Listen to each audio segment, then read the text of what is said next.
Kendrick Lamar finally breaks his silence, breaks down his diss track, Not Like Us, and our homies over here at Chick Smooth got the whole get down. Hit that thumbs up button, y'all. This is monumental. No Chick Smooth in here, right? Kendrick Lamar So first ever reaction video.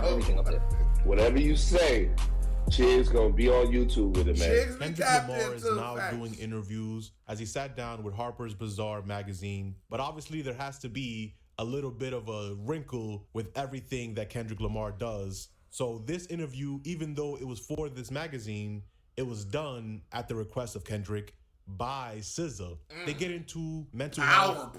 Power play. Because even thinking of it as like a content creator, it's just like, obviously I'd rather have SZA's fine ass interviewing Kendrick than some random reporter from a newspaper that's not really tapped in with the culture. Also, damn, that nigga got plenty of that Beijing.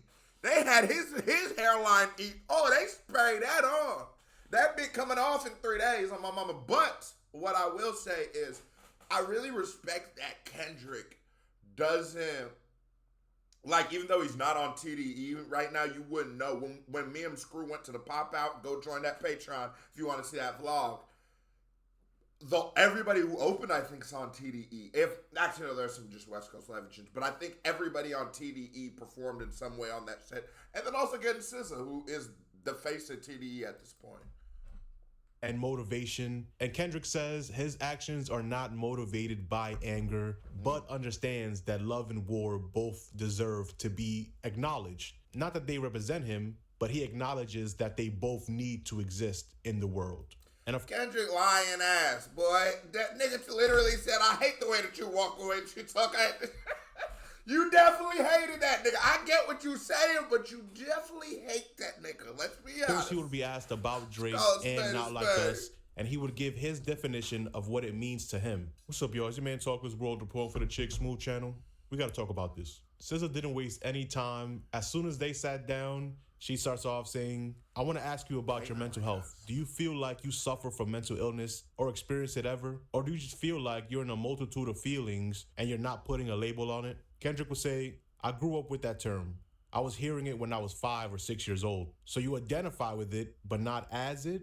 Then he says, my whole thing is, it's all experience. I say some shit on a record and identify with a moment, and then I don't identify with it anymore. That's just growth for me. All that shit is subjective. Then SZA says, it's given. So he's saying he no longer hates Drake. He said he suffered with mental illness too. That's because there's so much that falls under the category of mental illness. I think everybody in some way or form, shape or form, in some degree, on some kind of spectrum, can say that they've suffered with some kind of mental illness. If not directly, I know for a fact that you've suffered the byproducts of other people's mental illness for sure, because we're people with families and shit like that. Self-therapy, which Kendrick replies, I think it's going back to my inner child, right? I was trying to understand myself, trying to find people I could relate to, how to identify myself outside myself. It sounds crazy to a lot of people. I really can't see myself out of my body. When I do that, I have no judgment towards it. It's too many eyes on me to not. That nigga definitely smoked some shit before. Let's be real. Talking about, cause nigga, I done took some shroomies before and I did DMT. Both the only times in my life I seen myself out of myself. Nigga took them white boy drugs. Got to really hear me. Nigga, you talking about some goddamn. My point is, I know when a nigga done took them white boy drugs. He tapped in with the white boys. It's all right. Not remove myself. That shit is scary to anybody else.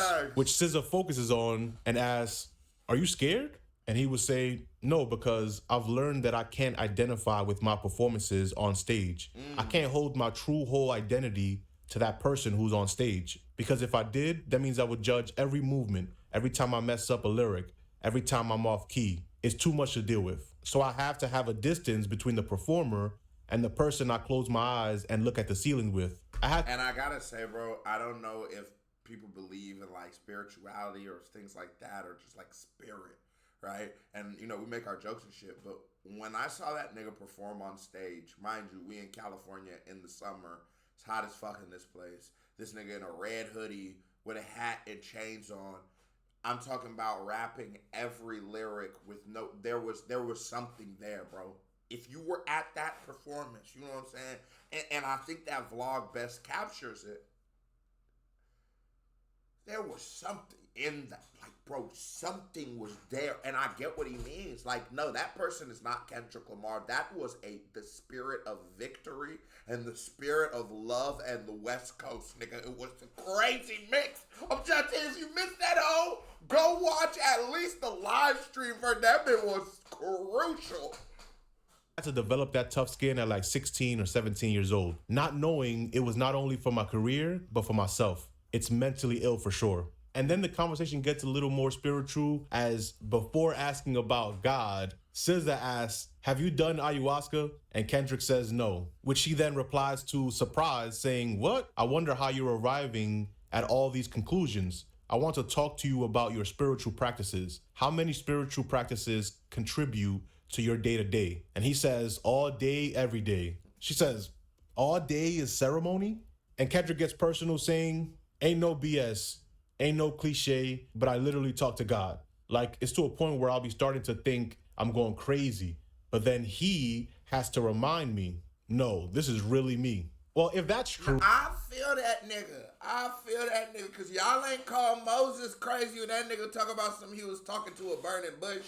Y'all niggas ain't called, maybe this nigga a prophet, or maybe he's batshit insane. I don't know. And I don't like to call people crazy because, like Chappelle said, it's dismissive. But Kendrick, I got an uncle. He be walking around. He like a second cousin, third cousin. He be walking around picking up bags, like plastic bags in Nigeria, and putting them in this big old satchel. And he be talking to himself, talking good shit with himself. You be thinking, sometimes he be talking to himself so good, I almost want to, Uncle Tony, nigga, what you talking about? I want to get in on the convo. But that nigga is mentally ill now. I ain't going. So Kendrick, I want to know in the comments, is this just the burning bush, or is this nigga, you know? And he does talk to God every day. How was Drake ever gonna win a rap battle against God? Drake said 20 versus 1, but I guess he missed a very important person. But Kendrick will continue. My earlier... Hey, Drake ain't know that nigga had God on his side. Yeah, no, you been going to all them freaky ass puffy parties. Of course God gonna be on the other nigga's side. Come on. Practice is that I have to run. When I started running, that's where I started to understand. There was this threshold of pain in the spirituality for me. I remember my shins was aching and I was like, I got 1 mile to go. Then I get whispers and downloads and start talking about shit that I want to know about. And next thing, I'm 3 miles in, 4 miles in. I wake up and do it every day. She says, loss of self, you have to break yourself. And he replied, I have to. And then SZA would try to dig deeper into his internal creative and spiritual practices. As she says, I'm grateful for the God team. Sidebar, what do you feel like your top 3 contributing factors to self-transformation in the last few years have been? And he says, the power of honesty and being honest with myself, perspective about the person sitting across from me, and learning that vulnerability is not a weakness. That last one probably been one I'm still developing. To that, SZA will ask which one was the most difficult, and Kendrick will talk about his childhood and how there is no growth without vulnerability. He says the last one was most difficult. She says, why?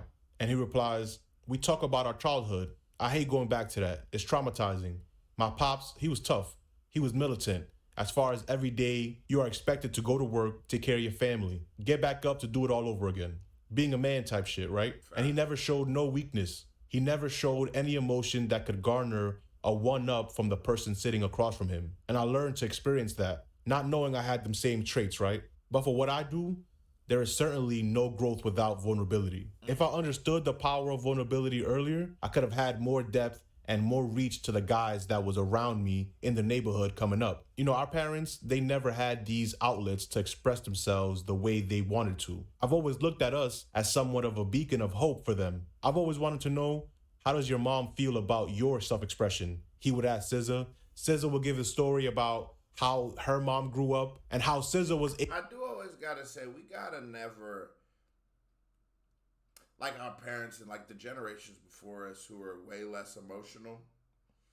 While you gotta remember there's pros and cons to everything, because you tap too into that emotional and you might turn into a bitch ass nigga, a la J. Cole. That is how I'm one of them niggas who've been defending Cole, but that's definitely the perspective of hip hop right now, is that he's a bitch ass nigga. So I do think, especially as black men, we do need to realize that we're not soldiers and that we're just people who experience a wide array of emotions. And I guess I'm a person who was blessed with parents who were about expressing yourself. As you could sort of tell, everybody in my family's in some kind of the arts or entertainment or something, you know what I mean? So that kind of expression just sort of came natural. And maybe I'm just speaking from a person who didn't have the perspective of a person who didn't show vulnerabilities or emotions.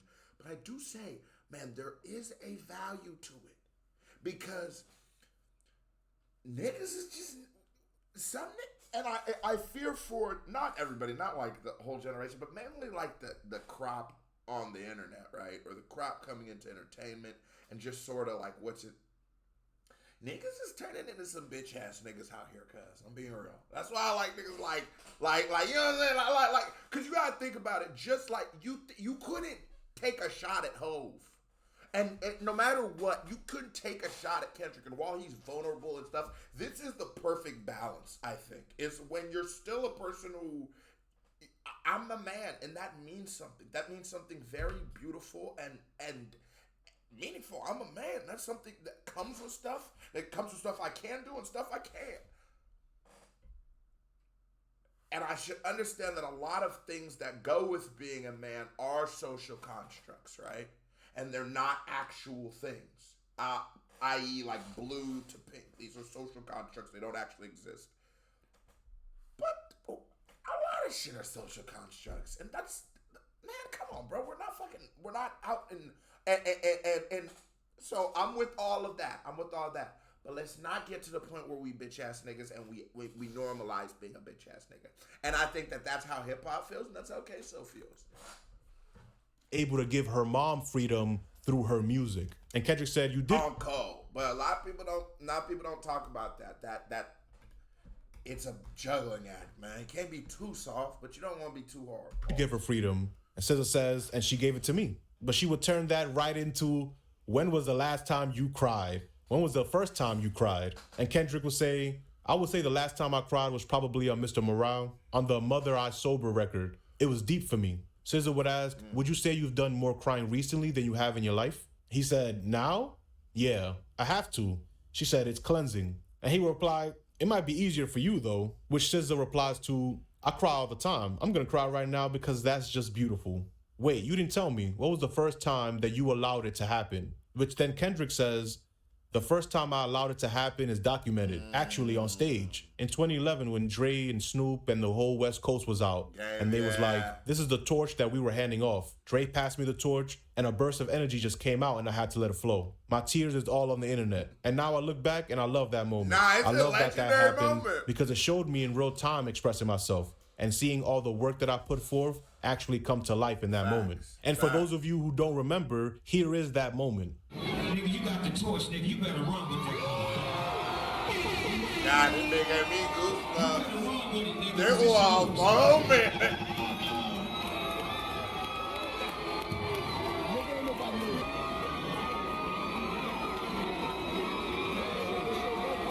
That nigga deserves that comes up game. Look in the front.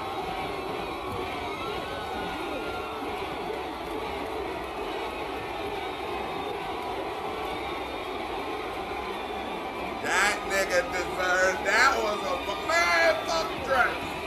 That was a moment, bro. That was a moment. What happened? Cannon, oh, you gotta remember we ain't listening to a song. We reacted to some other shit. Channel that came a long way. Drop a thumbs up button if you still with me. Then after a couple, drop in the comments. I can't even think of damn. I couldn't. Drop SZA in the comments if you're still watching with me. Let's go. more questions. She would get right into the real question that we all want to know. Oh. Can I ask you a hyper masculine question? You can also tell me to shut the F up. What does not like us mean to you? he would laugh and say, not like us? Not like us is the energy of who I am, the type of man I represent. Now, if you identify with the man that I represent, SZA would cut him off saying, break that man down for me. And Kendrick was saying, this man has morals, he has values, he believes in something, he stands on something, he's not pandering. He's a man who can recognize his mistakes and not be afraid to share the mistakes, and can dig deep down into the fear-based ideologies or experiences to be able to express them without feeling like he's less of a man. If I'm thinking of Not Like Us, I'm thinking of me and whoever identifies with that. SZA says, now, can I say something else? This reminds me a lot of like when I first got into hip hop, and like you'd see niggas going down to Angie Martinez and shit like that. I think the interview culture, the radio station culture is definitely dead in this era of hip hop. You know, it's changed. A lot of rappers are just gonna go on their own platforms, or they'll just go to like a podcast or something to get off their point. But I miss this. I miss this. Because this feels like something everybody in the culture must see. Kendrick finally addresses it. In that realm? Or you want me to get away from that? Can I ask you something else? And hilariously, he asked, is it mean? She says, no, it's more like, I thought it was really interesting that there was any consensus at all that you might be an angry individual. For me, I don't find that any energy that comes from you comes from an angry place. And actually, the last hour and change pretty much solidifies that it's almost from a monk-like place. So when you feel the surge of energy in records like that, where is the root? Is it anger? And he would say, I don't believe I'm an angry person, but I do believe in love and war. And I believe they both need to exist. And my awareness of that allows me to react to things but not identify with them as who I am. Just allowing them to exist. And in yourself, those two must exist. I think that's the, you know, that nigga summed up what I was trying to say earlier way better. In yourself, man, that love and war must exist. You can't just have one. It can't just be one. That shit ain't gonna hit right. And because sometimes evil will try the good. And if you the good, you gotta be ready to stand on your shit. If you truly believe in anything, if you truly love anything, the day will come where it will be tested. And it says a lot about you, how you deal with the test. Exist and allowing them to flow through me. That's what I believe. And SZA says, I'm going to quit while I'm ahead before I say something crazy. See, that's why I miss the old school radio interviews, because they would have asked about, they would have dug in. Like Charlamagne would have dug in, you know what I mean? This the homegirl, she not finna do that. It is still a blessing we get any kind of shit, but man, back in them days, nigga, he would have asked about Cole. He would have asked about Not Like Us. He would have started breaking down lines in the record. I ain't gonna lie, I miss them days. Now they in here. Do you think SZA did a great job when she's done doing music? Is being an interviewer or having a podcast something that you would want to see in her future? Let me know in the comment section. I mean, but her doing well here does not mean nigga, that's not the question we should take from this, nigga. Hey, let me ask the chat. How do we feel about Kendrick's response to Not Like Us? Just saying, he got more already. Not have any backlash, as someone would say. So let me get this straight. SZA, who was on For All the Dogs two times, and known Drake for 10 years personally, interviewing Dot, her former label mate, about the PDF trafficking song. And she just didn't know his sick-ass behavior the entire time? Do you agree with this? What do you think about the situation? I think you gotta remember also, bro, Hollywood, entertainment, rap, all that shit, a lot of that shit is not true. These people aren't as close of friends as you think. As you can see, Kendrick Lamar and SZA are signed to the same label, and it sounds like these people do not know anything about each other, just off of the way that conversation sounded. Nigga, SZA's one of the biggest recording artists right now, especially in her space. I think Drake paid for some features. I think, didn't Drake, he used to date SZA? I used to date SZA back in 2008. It's just like, I don't know. Also, nigga, there's a kind of loyalty you shouldn't be looking from a shorty that niggas try to put on women. Like, bro, the fuck? What is she? You think she not gonna do it? SZA. You think she's gonna be like, nah, it's OVO. Nigga, she's literally signed to TDE. What are y'all talking about? You think more artists should do written interviews? Let me know in the comments. We're gonna wrap it up there. This was Certified Vibe Check, no reaction by man here. Pink music video by man right there, pal. Click on it, show me some love. You watched this long, you didn't hit that thumbs up button, you're a host. Stop being a hoe. Keep it family, love y'all, salute. I'm out of there. Out of here. Yeah. As soon as I can get the mouse over there. Let's go.